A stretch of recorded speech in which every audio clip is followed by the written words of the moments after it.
Hola, en esta clase vamos a hablar de calor y parte de algunos conceptos de la primera ley de la termodinámica.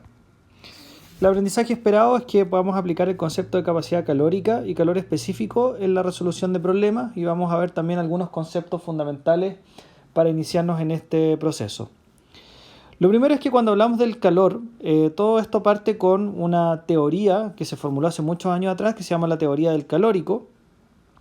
Y en el fondo tiene que ver con que cuando dos cuerpos con temperatura diferente entran en contacto, después de un tiempo alcanzan la misma temperatura. Por ejemplo, si yo tengo un cubito de metal que lo caliento en la llama y tengo el mismo cubito, otro réplica de ese cubito de metal que lo tengo en el refrigerador, los saco, ¿no es cierto? Y los junto.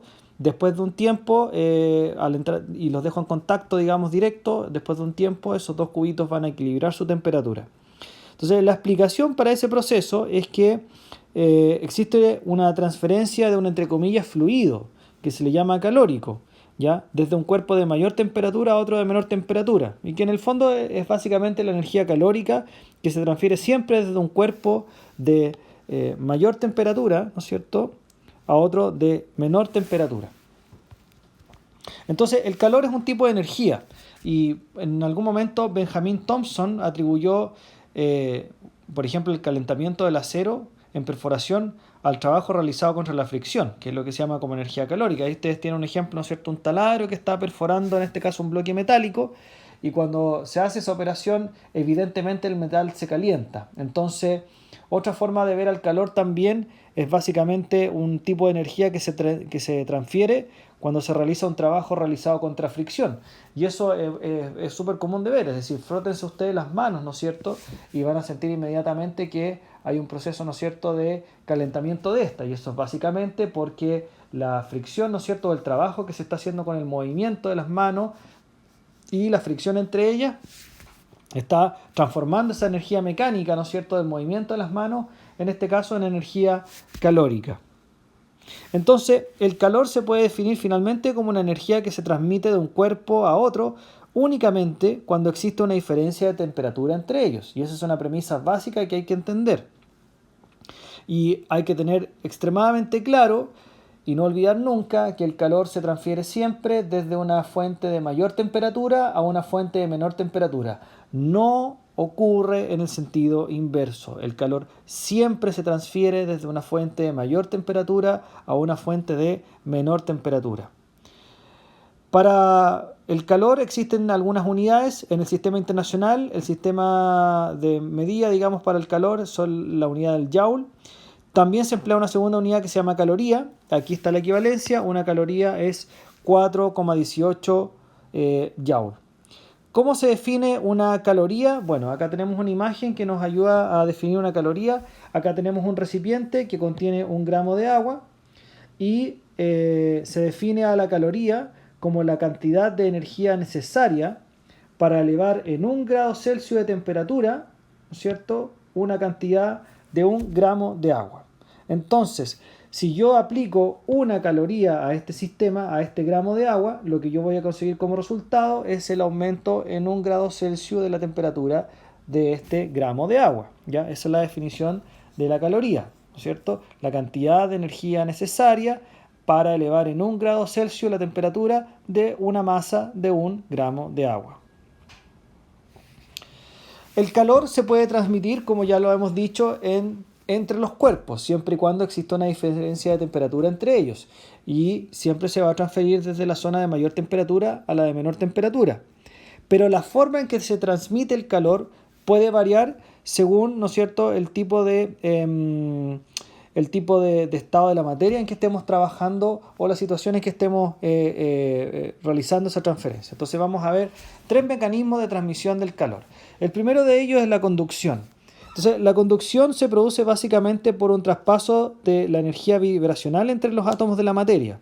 Básicamente se da a través de un sólido. Entonces, por ejemplo, acá tenemos una barra metálica cuyo uno de sus extremos, ¿no es cierto?, está directamente sobre la llama de un mechero. Entonces, la energía calórica que está en la llama del mechero se llega, ¿no es cierto?, entonces hasta la punta de la barra, pero resulta que después el calor se empieza a conducir a lo largo de la barra. y esa transmisión del calor es básicamente por conducción. ¿Y por qué ocurre? Porque en la zona de alta temperatura tenemos una energía vibracional mucho más alta, en la zona de baja temperatura tenemos una energía vibracional más baja, y lo que ocurre es que esa energía vibracional se empieza a transmitir a lo largo del sólido, y por lo tanto el calor, ¿no es cierto?, se desplaza desde la zona de mayor temperatura hacia la zona de menor temperatura. ¿Ya? Eso es lo que se conoce como conducción, que es la transmisión del calor, ¿no es cierto?, a través de un sólido, dado, ¿no es cierto?, este traspaso de energía vibracional. Otra posibilidad de transmisión del calor es lo que se conoce como convección. La convección permite la transmisión de calor básicamente en fluidos y gases, a través de lo que se llaman generación de corrientes de convección. Entonces, tenemos dos casos acá de análisis para entender la convección. El primero de ellos es una olla, ¿no es cierto?, con agua que está recibiendo, ¿no es cierto?, la fuente de energía calórica de ese mechero. Entonces, lo que ocurre acá es que la energía calórica del mechero primero se transmite a las paredes de la olla, pero posteriormente llega al líquido. Entonces, ¿qué es lo que ocurre? El líquido que está más próximo a la llama, ¿no es cierto?, empieza a recibir esa energía calórica y se empieza a agitar, empieza a aumentar la energía vibracional. Y eso ocurre que empiecen a moverse esas partículas, ¿no es cierto?, de agua con mayor velocidad, y terminen subiendo, ¿no es cierto?, y generando un ciclo de movimiento como este que está acá, que se llama de convección. Y eso empieza a generar, ¿no es cierto?, como una especie como de ciclo de mezcla, ¿no es cierto?, dentro del fluido, ¿ya? Y es lo que se le llama convección. Y eso permite, ¿no es cierto?, que la energía calórica se vaya distribuyendo a lo largo, ¿no es cierto?, de este fluido, ¿ya? Eso se le llama convección. En este caso es un líquido. ¿Qué pasa en el caso de los gases? Lo mismo, en un refrigerador también se generan corrientes de convección. Supongamos que lo que tenemos acá es en la parte superior, ¿no es cierto?, una fuente de inyección de aire frío, ¿ya? Entonces el aire frío, lo que va a ocurrir acá es que básicamente dado que el aire frío tiene una densidad que es mayor que la del aire caliente, va a tender a bajar o a descender, ¿no es cierto?, por el interior del refrigerador hasta llegar a la parte inferior, y a su vez el aire caliente que está en la base va a tender a subir por tener menor densidad que el aire frío. Y esto va a ir generando una corriente de convección que finalmente va a permitir, ¿no es cierto?, que el calor se transfiera de un lugar a otro dentro del refrigerador. A eso se le conoce como convección. Finalmente tenemos la radiación. La radiación es la transmisión del calor a través del vacío, ¿ya? Y básicamente lo que ocurre acá es que la energía térmica o calórica se transmite a través de ondas electromagnéticas en el vacío, ¿ya? Por ejemplo, tenemos acá una ampolleta que está encerrada, ¿no es cierto?, en un recipiente de vidrio, y la ampolleta acá en su interior, aquí no hay aire donde estoy marcando, ¿ya? Está todo vacío, sin aire. Entonces no existe ninguna materia que permita la transmisión del calor. Sin embargo, si uno coloca, ¿no es cierto?, la mano acá afuera, va a sentir, ¿no es cierto?, en cierta forma, la transmisión del calor que viene desde la ampolleta. Entonces, ¿cómo puede ser eso si es que acá no existe ningún material que permita ni la conducción ni la convección? Entonces, la explicación es la radiación. Por ejemplo, las fuentes luminosas como las ampolletas generan ondas electromagnéticas que son capaces de transportar energía, entre ellas la energía calórica, y esa energía se puede transmitir a través del vacío. Entre otras cosas, también ese es el principio de funcionamiento de los hornos microondas. Los hornos microondas lo que hacen en su interior es tener un aparato que genera una radiofrecuencia que se llama microondas, que puede atravesar medios sólidos, medios vacíos también, y por lo tanto con esa energía que contiene la onda microonda, transmitir energía calórica para poder calentar los alimentos. En el concepto de calor se trabaja con algunos conceptos para medir, ¿no es cierto?, la cantidad de energía calórica que está contenida en los cuerpos o la cantidad de energía calórica que se transfiere entre los cuerpos. Entonces vamos a ir viendo algunos de esos conceptos y los vamos a ir desarrollando hasta poder llegar a una dinámica de ejercicio. El primero de ellos es el concepto de capacidad térmica. Entonces, si un cuerpo recibe una cantidad de calor delta Q y su temperatura varía en una cantidad delta T, se dice que la capacidad térmica del cuerpo está calculada por C mayúscula es la capacidad térmica, y eso es igual a delta Q partido por delta T, siendo delta Q la cantidad de calor recibida y delta T la temperatura o la variación de temperatura del cuerpo.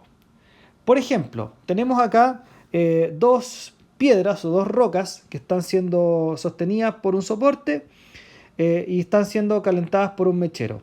Las rocas, ¿no es cierto?, reciben una cierta cantidad de energía calórica, que es la misma en ambos casos. La roca A está recibiendo 100 calorías de energía calórica desde el mechero, la roca B está recibiendo 100 calorías de energía calórica desde el mechero. En el caso de la roca A, ¿no es cierto?, la variación de temperatura registrada luego desde que se le aplica el mechero es de 20 grados Celsius. En eso aumentó su temperatura. Por lo tanto, la capacidad térmica de la roca A vendría dada por capacidad térmica C sub A es igual a delta Q, ¿no es cierto?, que serían 100 calorías, ¿verdad?, dividido por el delta T, que fueron 20 grados Celsius. Por lo tanto, la capacidad térmica de la roca A es de 5 calorías partido por grado Celsius. En el caso de la roca B, lo que tenemos es que se aplicó la misma cantidad de energía, 100 calorías, y el delta T medido fue de 10 grados Celsius. Por lo tanto, la capacidad térmica de esta roca sería 10 calorías por grado Celsius. Ahora es importante darse cuenta acá que la capacidad térmica simplemente permite medir en el fondo la relación entre el calor absorbido, ¿no es cierto?, o el calor recibido y la variación de temperatura. Pero esa comparación pareciera ser poco justa y poco clara porque la roca A y la roca B tienen distinto tamaño y probablemente tengan distinta masa. Entonces, para normalizar esto o para tener un valor estándar, se utiliza el concepto de calor específico. Dos cuerpos del mismo material pueden tener distintas capacidades térmicas, tal como lo acabamos de ver en el ejemplo anterior. Las dos rocas son del mismo material, pero vimos que al aplicarles la misma cantidad de energía calórica, tal cual como se está viendo acá, se tienen distintas capacidades térmicas para ellas. Entonces, las capacidades térmicas distintas se dan porque los cuerpos pueden tener diferente masa. Sin embargo, se sabe que la relación entre la capacidad térmica y la masa de los cuerpos es constante. Es decir, si un cuerpo como este, por ejemplo, el ladrillo de acá, tiene una capacidad térmica C1 y tiene una masa M1, y estos ladrillos más grandes, pero tiene otra capacidad térmica y otra masa, en realidad si uno divide las capacidades térmicas por las masas, siempre le va a ir dando un valor constante, ¿ya? Y eso se utiliza para definir el calor específico. Entonces, el calor específico es básicamente la capacidad térmica dividida por la masa de la sustancia. Entonces, acá tenemos un ejemplo claro. Un bloque de plomo, cuya masa M es igual a 170 gramos, se sabe que tiene una capacidad térmica de 5 calorías por grado Celsius. Calcula el calor específico del plomo. Entonces el calor específico del plomo va a estar dado por C pequeña, ¿no es cierto?, C minúscula, que es el calor específico, que es igual a la capacidad térmica dividido por la masa.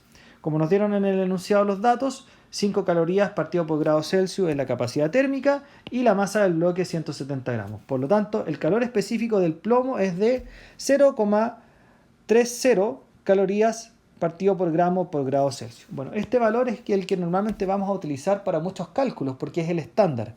Porque quiere decir que, en el fondo, el plomo como material tiene esa capacidad, digamos, de calor específico, y ahí yo me independizo de la masa. Y con eso también yo después voy a poder hacer algunos cálculos de, por ejemplo, saber cuánta energía calórica se requiere para aumentar la temperatura de cierta cantidad de masa del material. Entonces, por eso es muy conveniente el calor específico. Entonces, dos cuerpos de igual masa reciben iguales cantidades de calor, ¿ya? Ahora, el cuerpo que tiene el menor calor específico va a tener mayor aumento de temperatura.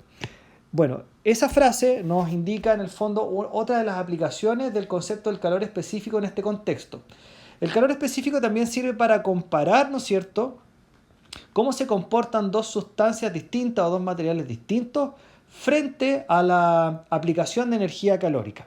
Entonces, los materiales que tienen mayor calor específico, tienden a aumentar menos la temperatura, ¿ya?, cuando se les aplica una fuente de calor. En cambio, los materiales que tienen menos calor específico tienden a aumentar más su temperatura cuando se les aplica una fuente de calor. Por ejemplo, acá tenemos agua y hierro y se les aplica llamas iguales, ¿no es cierto?, que proveen la misma cantidad de energía calórica. Entonces, si uno hace ese experimento, claramente el hierro se va a calentar mucho más, vamos a evidenciar que su temperatura aumenta mucho más y si lo tocamos probablemente nos vamos a quemar. En cambio, el agua no va a aumentar tanto su temperatura, siendo que existe acá la misma cantidad de masa de agua y la misma cantidad de masa de hierro. Supongamos que acá hay 10 kilos de agua y acá hay 10 kilos de hierro. pero aumentan de manera distinta su temperatura. El hierro eleva más su temperatura, el agua menos. Y la razón de eso está justamente en el concepto de calor específico. ¿Por qué? Porque el agua tiene un mayor calor específico que lo que tiene el hierro. Y como el agua tiene un mayor calor específico que el hierro, entonces aumenta menos su temperatura comparado con el hierro cuando se le aplica la misma fuente de energía calórica o la misma cantidad de energía calórica. Eso se puede resumir acá, por ejemplo. Acá tenemos una tabla de calores específicos y tenemos diferentes sustancias en la primera columna, ¿no es cierto? Y en la segunda tenemos básicamente los valores de calor específico. Entonces, por ejemplo, el agua acá es la sustancia que tiene el mayor calor específico. Eso quiere decir que si yo le aplico una cierta cantidad de energía calórica va a aumentar menos su temperatura comparado, por ejemplo, con el plomo, que tiene acá el menor calor específico y que por lo tanto si yo le aplico una cierta cantidad de energía calórica va a aumentar más su temperatura, ¿ya? Entonces, esa es la relación entre un poco la temperatura y el calor específico en la sustancia, ¿ya? Todo cuerpo, ¿no es cierto?, que se ve sometido a una fuente de energía calórica puede absorber calor. Y la cantidad de energía calórica que se absorbe se representa por delta Q. Y eso se puede calcular conociendo la capacidad térmica. Entonces, delta Q se puede calcular a partir de la multiplicación entre la capacidad térmica por el delta T de temperatura. O se puede calcular, como aparece en esta segunda fórmula, multiplicando el calor específico por la masa por el delta T. Bueno, de hecho esta es la fórmula que más se utiliza para calcular en el fondo la cantidad de calor absorbido por un cuerpo, ¿ya? Entonces, la principal fórmula para calcular delta Q es calor específico por masa por delta de temperatura. Veamos un ejemplo. Tenemos un bloque de aluminio cuya masa M es igual a 200 gramos, absorbe calor y su temperatura se eleva de 20 a 140 grados Celsius. ¿Cuál es la cantidad de calor absorbida por el bloque? Lo que se pregunta entonces acá es por el valor de delta Q. Y tenemos, ¿no es cierto?, la diferencia de temperatura. Por lo tanto, el delta T en este caso va a ser 140 menos 20 grados, van a ser 120 grados de delta T. Y tenemos la masa. Nos faltaría algún dato acá para poder calcular y veamos cómo podemos resolver este ejercicio. Bueno, para esto necesitamos el calor específico, que era el dato que nos faltaba. En este caso, el calor específico del aluminio lo podemos sacar de la tabla anterior que teníamos en esta diapositiva. Es 0,22 calorías partido por gramo por grado Celsius. Entonces vamos a utilizar la fórmula delta Q igual M por calor específico por delta T. Entonces ya tenemos nuestro delta T, que es 120 grados Celsius, y aplicamos la fórmula. Esto es el calor específico, esto de acá es la masa, esto de acá es el delta T. C por M por delta T. Por lo tanto, el delta Q absorbido por este bloque de aluminio, ¿no es cierto?, sería de 5,3 por 10 a la 3 calorías.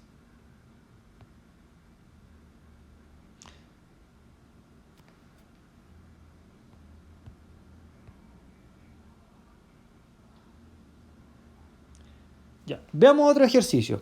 Tenemos un bloque metálico que se encuentra inicialmente a una temperatura de 20 grados Celsius. Al recibir una cantidad de calor delta Q, 330 calorías, su temperatura se eleva a 50 grados Celsius.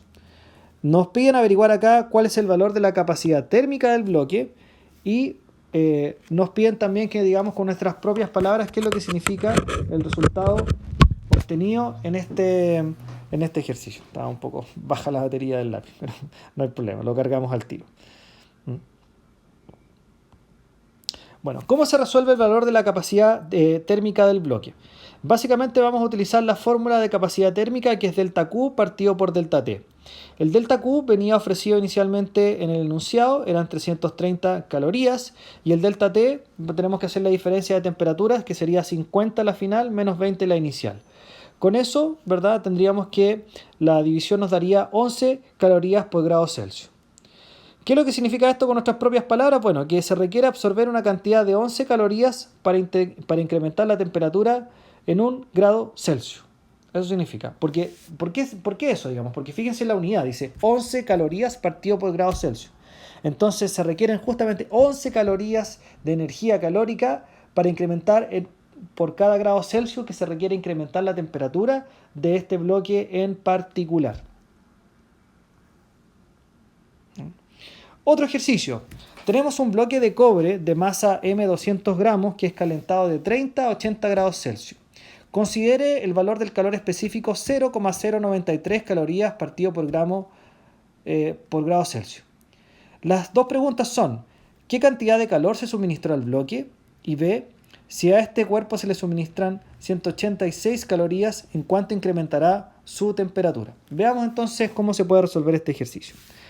La letra A dice qué cantidad de calor se suministró al bloque. Bueno, la cantidad de calor, como tenemos el calor específico en el enunciado, es preferible que utilicemos la fórmula delta Q igual C, que es calor específico, por M, masa, por delta T, temperatura. Tomando los datos del enunciado tendríamos que, entonces, el calor específico es 0,093 calorías partido por grado Celsius, la masa 200 gramos y el delta T 50 grados de acuerdo a la resta. De acuerdo a esto, el delta Q, la multiplicación nos debería dar 930 calorías. Para el caso de la letra B dice si a este cuerpo se le suministran 186 calorías, ¿en cuánto incrementará su temperatura? Lo que vamos a hacer ahora es despejar delta T de la fórmula del calor específico. Es decir, tenemos delta Q igual C por M por delta T. Y lo que se hizo fue despejar entonces delta T, quedando igual, ¿no es cierto?, como delta Q dividido por C por M, que es lo que tenemos acá en la fórmula. Como nos dicen que la cantidad suministrada son 186 calorías, las tenemos acá. Reemplazamos el valor de C y el valor de M y por lo tanto el delta T que debería tener es de 10 grados Celsius. O sea, en esa cantidad de grados debería incrementar su temperatura, si es que se aplica esta cantidad de energía calórica.